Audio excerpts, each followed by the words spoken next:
What is up, everybody, and welcome back to the channel. In the last video, we went over switching the Genesis Coupe over from the old Hankook's Ventus V12 tires to the new Federal 595 RSRs. Like I had mentioned in that video, the reason I switched brands is because I wanted to change up tire sizes to get a slightly smaller overall diameter on the rear wheels to get this thing a little bit lower to the ground and just eliminate a little bit of the rake that this thing had across the side skirts, as well as changing up the front tires ever so slightly to gain a tiny bit of extra clearance on full lock turn.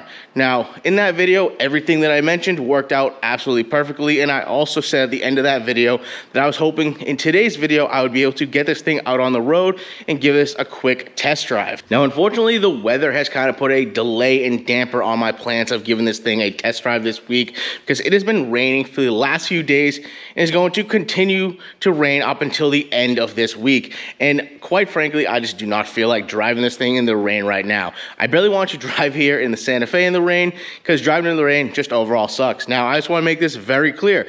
I'm in no way afraid or don't like driving this car in the rain. I drive it in the rain all the time. I just don't feel like doing it right now. It's just not something that I want to do. And especially if I'm going out to test drive, if I like these tires, I want to have as decent of conditions as I can get for this time of the year, especially because I want to be able to drive with the windows down to see how loud, or hopefully not loud, these tires are road noise wise on the highway. And obviously I don't feel like driving with the windows down if it's downpouring rain. So that's why we're not going to be test driving this car today. Hopefully we can get that done by the end of the week, if not next week, because this garage is located in a certain specific Halloween town here in Massachusetts, and we are approaching Halloween in just a few days. Therefore, this city is going to turn into an absolute mob scene. So if we have to wait till next week, I guess that's what we'll have to do. Since I wasn't going to be test driving the Genesis Coupe, I was trying to improvise and think of what I could film and do today in the garage here. And then I thought to myself, you know what? While I was filming that last video, off camera, I was using my good old trusty technique to check clearances on this car, and I didn't include any of it in the last video because it was already getting way too long. So I figured, you know what? This video would be a great opportunity to showcase and teach people a quick, easy, simple trick to check clearances on not only your wheels and tires, in your fender wells and your quarter panels, but you can apply this to pretty much anything. When I did the HKS blow-off valve install last year, I ended up using this same exact trick to check clearances to make sure the blow-off valve location wasn't going to hit and interfere with the rain guards on the bottom side of this hood. And I'm sure I'll give you guys an example of that exact thing later in this video. If you have any experience, especially with a stance guard, trying to figure out wheel and tire clearances inside the fender wells, or even if you're trying to do a performance build, trying to check hood clearance to a turbo or an engine swap or anything like that, you'll probably already know that trying to check clearances absolutely sucks. Trying to get your eyes or your head up into place that it doesn't fit at all, trying to check clearances. Well, I'm here to tell you that there is a super easy solution for all this, that if you don't already know about it, this is going to be absolutely just hilarious that you don't know about it and how simple this is. But all this needs is some tin foil, regular old tin foil, and I like to use some blue painter's tape just to make sure everything stays in place. So since I seem to be noticing this comment all the time lately, if you guys don't have tin foil or even blue painter's tape at your house, I will provide a link in the description below to Amazon so you can get these for yourselves. Now, some of you guys might be sitting here already knowing this aluminum foil trick because this is an old hot rod technique. I'm pretty sure that I saw this for the first time on an episode of Bitching Rides where King Diggit Designs was using this to check hood clearances on like a twin turbo or something like that on one of their muscle cars that they built. I'm pretty positive, like 99% positive, that is where I first saw this trick. But anyways, it seems to be an old hot rod trick that you might be watching this and know exactly what it is. But for those of you who don't know this trick, we're gonna go over just how easy and simple and straightforward this is. And if you don't know about this trick, you're probably gonna sit here and say, wow, why didn't I think of that? Now, the only thing you need is obviously tin foil, and then I just use some blue painter's tape in certain situations just to hold it in place so it doesn't move. Now, what you have to do is take a little bit of tin foil and just loosely roll it into a cylinder like this or a ball, just depending on what works out for you best. Now, the key to this is make sure it is loose so it is easily compressed. If you wrap this up too tight, you might not have enough compression force to flatten this stuff out. Therefore, you're not getting a true kind of gauge on the actual clearances you have. So to try and give you guys a quick explanation information off the car before we dive into the car, because obviously the reason we're using this tinfoil to check clearances is because we can't see it. So if I don't explain it before I do it, then you guys won't be able to see what's going on. Now in the last video, just to give a quick rundown, I mentioned that I was going to a thinner sidewall thickness on the rear tires. I had also mentioned that the quarter panels on this car are cut so that when I air out and the fender flare sits fender to lip to the wheel and tire, the weight of the actual car is being held up by the quarter panel, the OEM metal quarter panel inside the fender well.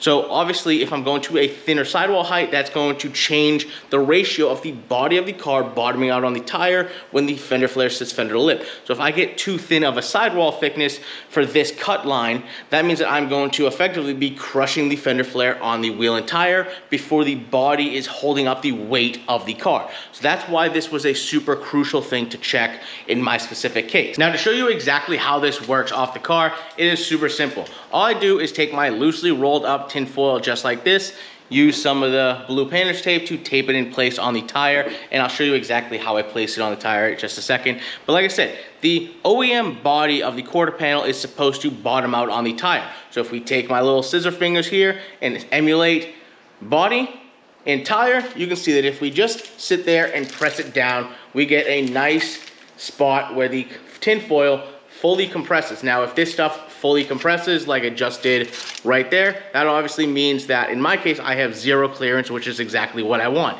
Now, on the flip side, say you were doing something and you wanted to have clearance. Obviously, when I air the car out, there's a whole section of this tin foil that doesn't get compressed. That means that I have plenty of clearance right there, and then in this section, I no longer have clearance. And in a quick nutshell, that is exactly how this technique works. Now, I'll show you examples on the car. Alrighty guys, so now that we're in front of the rear wheel and tire here, I'm gonna show you exactly how this whole thing works if you guys didn't catch it in the last explanation. So now all I said, like I said, I throw a little bit of blue painter's tape on there just so it stays in place. Now, obviously I have the car aired up as high as it goes. I know this is fully aired up right now. It doesn't go up very high. So that even if your car is super static, you can still do this by just slipping it in and sliding it up like that. Now the reason I use the blue painter's tape is I just like to sit there, compress it, hold it in place, so that way I know that no matter what happens, this thing is not going to move and go out of position. Now I just want to make sure that this is perfectly centered on this, going straight back, and I rolled it out a little bit wider because these are 13-inch wide rear wheels, even though the tires are 285, but still, I want to get myself as much length inside the tire in the fender well or quarter panel wheel well as possible, just to see anywhere that could be too tight of a clearance or too much of a clearance, depending on what you guys need. Now, the next thing is all I have to do is simply air the car out, then air the car back up, take the tin foil out, and I'll do that right now.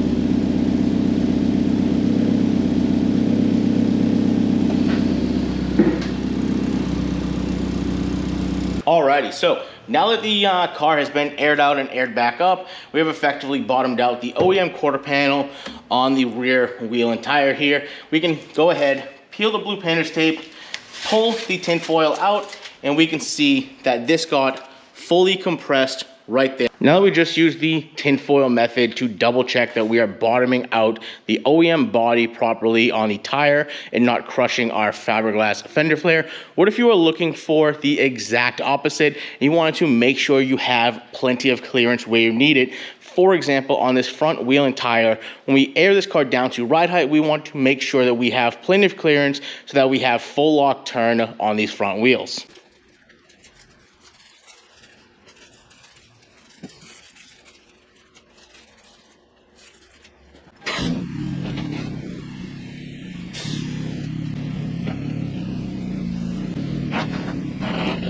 Alrighty, now if you take a look at the tinfoil, you can see where the inner fender well was actually running along and contacting on the tire. Now, as you can see here, if you take a look at it from the side, we barely got any compression right here, and right here we got some compression, but if you lift up the tinfoil, it still does have quite a bit of thickness left right there, therefore meaning that we now have exactly that much clearance, which looks like to be about 1/4 of an inch, maybe 3/8 of an inch right there. So that's just one example on how you can use the tinfoil trick to check turning radius clearance if you're somebody like me and are doing some crazy stance car builds. Now, what if you are somebody who isn't into stance cars and is trying to do some performance things, needs to check some clearance underneath the hood? Now, this is something that's going to be probably more helpful to more people who are actually doing real work on their cars, like fabricating, or if you're somebody just like me who has a fancy carbon fiber hood and wanted to put another fancy HGS blow-off valve, but you were worried that the blow-off valve was going to contact the rain guards that are still installed on your carbon fiber hood. All you have to do, once again, take the tinfoil. Now, I just put these in 2 rolls. You can put this in one big ball, do whatever you want, however you want to set it up. Then you just simply place it on where you think is going to contact or be an issue on clearances, then hold that in place with some blue painter's tape. Now, like I said, the blue painter's tape is there just to hold it in place, because when this hood closes and this tinfoil compresses, when you pop the hood back open, you obviously don't want the tinfoil to move, because now you don't know where it was contacting the hood. So there's some blue painter's tape. Throw it on there just to make sure it stays right in place where you want it.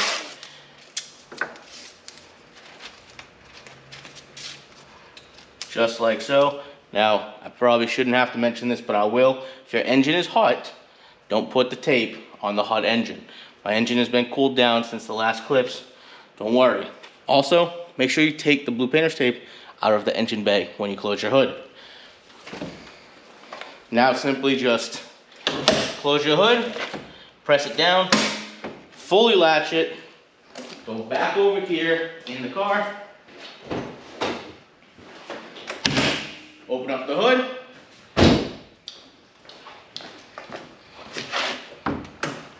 Now you can see all the places that you were worried about not having clearance, and if they do actually have clearance. And obviously, blue painter's tape was able to hold it in place so you can see exactly where any spots without clearance were. Alrighty guys, so on that note, we are effectively going to be wrapping up today's video. Hopefully that was just a quick, nice little tips and tricks for you guys that you can take from this video and apply it to your car, whether you're like me building some crazy stance car or on the other side of the car world, and you need to make sure you have all the clearances you need for tolerances when you're doing some crazy fabrication project under the hood of your car. But like I said, we're gonna wrap up this video. Peace out, and I'll catch you on the next one.